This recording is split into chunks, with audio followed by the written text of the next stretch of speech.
they pretty much doubled the base pay, so they doubled the pay, which I'm happy with. I asked around, and people right around my level have the same pay, so I can't argue too much. The AllStar app, the #1 app in the business. UFC, Bellator, One Championship, PFL, and more. Get the app right now. Link in description. All right, Mario, man. 2022, 3 fights, 3 wins. Just describe the type of year you had and how much growth you obtained from all the experiences. Man, the word I could use is just a consistent year. Um, the past few years, COVID, you know, uh, just kind of like got me off rhythm, But 2022, I told myself like, hey, I'm gonna have as many. I aim for 4 fights, and I got 3 fights, so I was super happy with it. 3 wins, 2 first round finishes. Man, I couldn't ask for anything better. Yeah, Oh, for real. and You a had bonus too, so that was nice. yeah. We'll get to that. We'll get to that, man.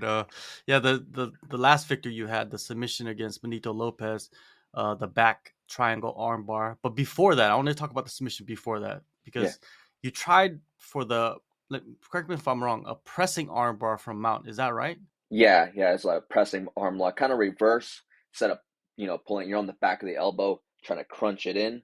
That's the one I was originally trying to go for, but it was a little risky. I would have to really get my weight off of him, and I was thinking, oh, if he gets up, then who knows what could happen. So I went back to a safer position and got a different one.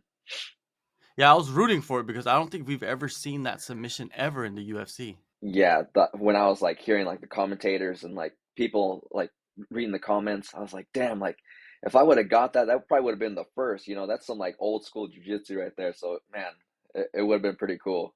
For sure. Is that something that you hit in sparring? Oh yeah, all the time. Like I said, the way I was mounted on him, usually I would drive my shin across the neck and really get more leverage on that. So yeah, I hit those in sparring in jiu-jitsu, and a couple other like little old school like judo arm locks that I like to hit. So you never know, I might get it one of these days.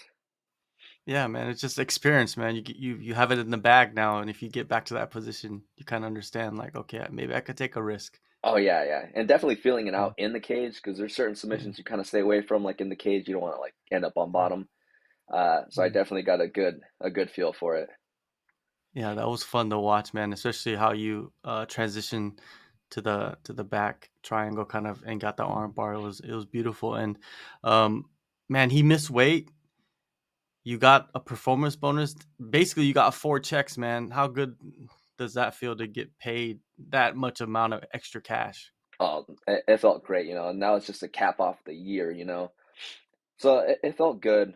I think the last bonuses I had, COVID, came around shortly afterwards, so we couldn't do anything.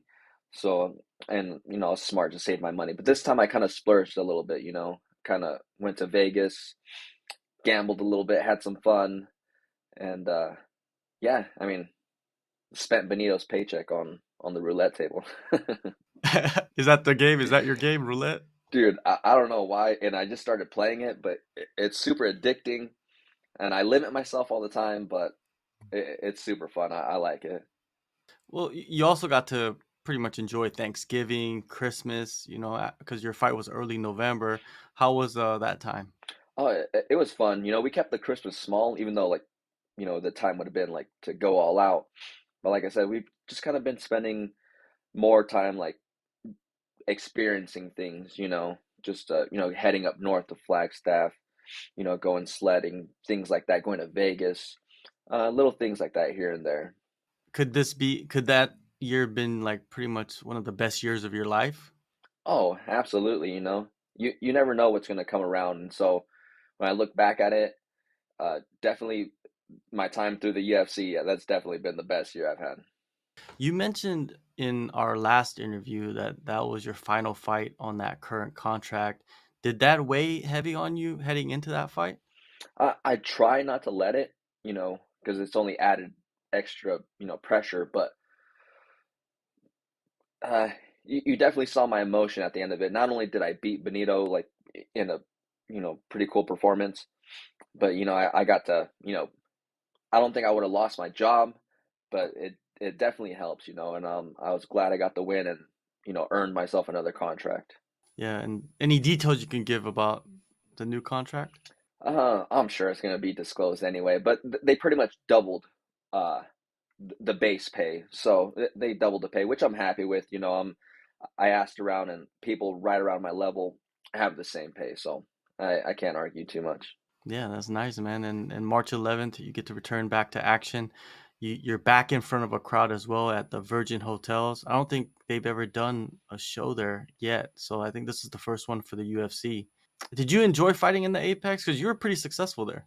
Yeah, the first two were pretty cool, and then three and four were like, okay, like I want to see some people. I was watching pay-per-view cards and seeing the crowds. And I'm like, damn, I'm so jealous right now. Because if I could have like those performances in front of a crowd, oh man, I would do anything for that. Yeah, the energy is different, right? Like what you feed off. Oh, 100%. And even, you know, walking out there, you feel the energy. And I never thought I would be in a position where I would be without an audience until, COVID. No one's seen that coming. So I'm definitely grateful for the fans and the energy they put out there. I know you were looking to face a top 15 guy, but this matchup is pretty solid, right? Are you satisfied with it? Yeah, I mean, in the when I got my contract and then I seen who I was fighting, I'm like, okay, like that makes sense. If I get like a top 15, then definitely want to renegotiate, fighting those, dogs up in there. So but yeah, it's just another I'm looking at it in a positive light. It's going to be a tough first round. He comes out hard. He's pretty strong, and he fights emotional. So to have that kind of experience, I think will be beneficial before I start heading up into the top 15, top 10. Yeah, he does get pretty wild at times, man. That's something that like really, really shines about his performances. Do you think when you reach a certain level of fighter in the UFC, that becomes kind of counterproductive? Uh, I think so, but someone for him in his shoes, he's a little bit older. I've heard him like talk about retirement. So I think if I was in his shoes, I'd probably be doing the same thing, like why not like go get your one last bonus, or like get a pretty cool knockout. Because, you know, like I said, he's getting older, so you're only going one way from there. But it does put you in danger. You know what I mean? It does, right? Oh, absolutely. Yeah. I mean, you're either gonna go out there, get something done the first round, or you're not gonna make it to the end of the fight, or you might lose a decision. So, like, what else can you do? When you strip away that wildness that he has, what do you see in his skill set? He's pretty technical, like especially in his stand up with his kicks. He throws heavy kicks, and everything else tends to slow down with him. But I think those kicks, he keeps them pretty consistent throughout the fight um, with volume and the power he has. He keeps it all the way through with those kicks. What did you think about his performances against Costa and Montino? Those are kind of like the younger guys of the division, and they actually aren't even with the UFC anymore. What did you think about the output that he did against those guys? With Montino, I think Montino came in there with a wrong game plan. I think he got done fighting Sean O'Malley, took a beating, and Sean puts people away, and he was in there, pretty much the whole fight. So I think he thought like, oh, I have a chin, Sean can't take me out, like no one can, and he found out the hard way, unfortunately. And with Costa, um, yeah, I think he just kind of made a big, like, kind of simple mistake and let someone like that in the first round grab your neck with no hooks. Yeah, it's not going to be good. So, like I said, props to him. Like he goes out there in the first round and he's gotten himself back into some good fights. Yeah, for sure. And training camp, of course, MMA Lab. Who have been the cast and crew for you for this camp? Some of the younger guys, the some of the guys behind the scenes, not so much the UFC guys, but guys like Marcus McGee, I think he's pretty close to maybe getting a shot. He's probably one of the best strikers on the team. Jawan Lee, uh, Becci, Cantu, he fights with Combate. and a couple other guys, give me that southpaw look and yeah, yeah, give me a good look. Marcus McGee, is he the funniest guy at the lab? Oh, definitely the funniest. That dude can rap. That dude can dance. That dude can fight and knock people out, man. I don't know if there's anything he can't do. Did you focus on anything extra for this camp or put more time into any particular part of your game? I think like a little bit more speed, for me. I think I'm definitely strong enough to keep up with him. Um, I just want to be the faster one. If we go into the second and third rounds, I just want to be the faster one and and use that to my advantage. Has conditioning ever been a worry for you? It used to be actually back in like the beginning of my pro career, because sparring with the guys from the lab, especially when I was the young one, some of those older guys that were in the UFC, man, I just felt like I was behind on conditioning, strength too. And so about 5 years ago, coach actually talked to me about it and said, "Hey, like maybe we should start doing some strength conditioning, get you stronger for those the tougher guys in the division and where you're going to be heading." And so that's been like a 5 year thing, and now I don't even, lately I don't even worry about it no more. I think the last fight I've worried about it was like Miles Johns, or maybe even before that. I think I went 3 rounds with Jinsu Sun, tough back and forth fight. So I know now I could be there all 3 rounds. So I'm not worried about it no more. You look pretty jacked in your last fight though. Like you were like pretty cut up, you know what I mean? Like you look solid physically. Oh yeah, yeah. I'm pretty consistent, with my strength conditioning. It's Mondays and Fridays, and then even in the off season, like I'll give myself like a week or two, and then I'll go back to lifting hard. And then once we get closer to the fight, it turns more into conditioning and more like circuit training, less weights. And it's been working out good for me. I think I have a good idea of how to get myself ready. When you're outside of camp, do you focus on adding muscle more than like let's say conditioning? I think it's for me. I think it's more maintaining the muscle. So that's what I like to do. I don't go too crazy with like the lifting. Just I don't want to get injured doing something outside of MMA. Um, but yeah, I just focus on staying in shape, staying strong, and I feel that kind of prevents injuries in my training.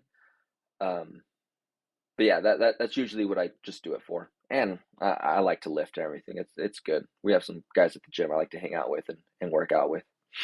With strength and conditioning, it seems like it has changed over the last couple of years because before it was like they were just doing it because they were just following another sport.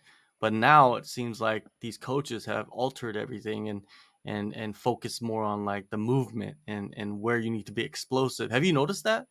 Yeah, definitely. It's gotten a lot more detailed in the lifting. You're not just like doing battle ropes and doing like whatever it is, throw out your back. When we're in the gym, and I've learned this from physical therapy. The our My therapist, he was really in detail of like where my hips need to be, my shoulders, everything engaged, and it's definitely opened my mind up a lot to strength conditioning and how to do it. There's definitely some levels to it. Where have you noticed that benefit you in your training, like during a camp or even outside of camp? Um, I would feel like more pretty much everywhere, like in my especially in my grappling, because it's all movement, and the feel, and in jiu-jitsu, I'm obviously connected to someone else, so I get to feel, make sure everything's in right alignment, so I'm not hurting myself. This guy's shooting a double leg against me on the cage, like it's a deadlift, lifting him up, and trying to apply those workout techniques in wherever I can, like in my MMA game. Yeah, a lot of explosive movements and do you feel more powerful like when you hit pads or even just when you connect your punches in a fight? Yeah, definitely. Like I feel it throughout my camp. At the beginning of my camp, I'll feel kind of sluggish. Like, damn, like I need to stop lifting weights. And things won't be connected. I won't have like a good bounce. But the lighter I get, the twitchier I get, I feel a difference, and I could hear the difference in the pads too. You hear them cracking, and in my conditioning, I can keep it up. For we do like 6 rounds of mitts, and I can keep it up all the way through. So I definitely notice it. Yeah, it seems like yeah, you don't really. fade or anything like that. And I wonder what other fighters are doing wrong. The ones that do fade, are they not doing the strength conditioning properly? Man, you'd be surprised. I the gym I train at, it's well respected and everything, but some guys like don't like to do certain things, and I've noticed that. And with me, if I'm told, you got to do this, this, and this, I'll just do it. I won't argue or like make up an excuse next Friday. Hey, sorry, I can't come in today. It's little things like that that I think like separates me from a lot of people. Proof is in the pudding, like they say. Last year, you showed like all of that investment that you put in. It helps and it comes in your results. Now, 3 straight wins, 2 straight submissions. Do you see another submission in this fight? Possibly, I think that would definitely stop the storm that I think Cannetti's going to try to bring. So, I think if I bring it down to the mat, um, I think I could find a submission, but at the very least, it's going to get him really tired. And I think if he makes it into the second and third, I don't think it's going to be too good for him. Do you see a significant gap in the grappling between you and Cannetti? Yes, especially after a few minutes of grappling. I think at first he's going to be strong. Everyone's pretty tough at first, whether uh, it doesn't matter about your skill level. But I think once you start getting tired, that's where the skill starts to come out more and the connections. And I think I have a lot more connections in jujitsu, especially the ground game, than he does. You mentioned earlier about like how he likes to jump on certain things and maybe risk losing position. You were in your last fight, you were a little bit smarter. You didn't risk it, and then you kind of just transitioned and got a better position and got the tap. That could be the key difference in this fight, I think. You know, what I mean, if it does hit the mat, like you said earlier. Oh yeah, no, definitely. If it's a mat, I'm gonna definitely take my time on him. I'm gonna make him work for everything. If he tries to get back up or getting out of submissions, that's my plan, just to make him work and get him tired. And I'm looking at it realistically. He's a lot older than me, and I'm looking to use that to my advantage. Where do you see yourself at the end of this year, man? You have so much momentum, and this fight, I feel like it could catapult you.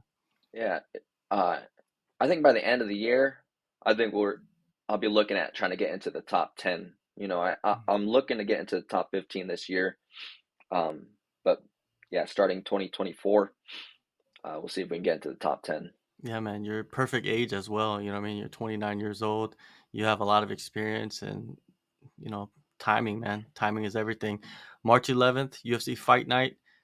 Go in the descriptions, download the AllStar app. Thank you, Mario, man. Always, it's always a good chat because I get to pick your brain, man, on certain topics and certain Yeah, things that I usually don't talk to other fighters about, and it's fun, man. You have yeah. great responses. Thank you, John. I appreciate the questions. They're awesome.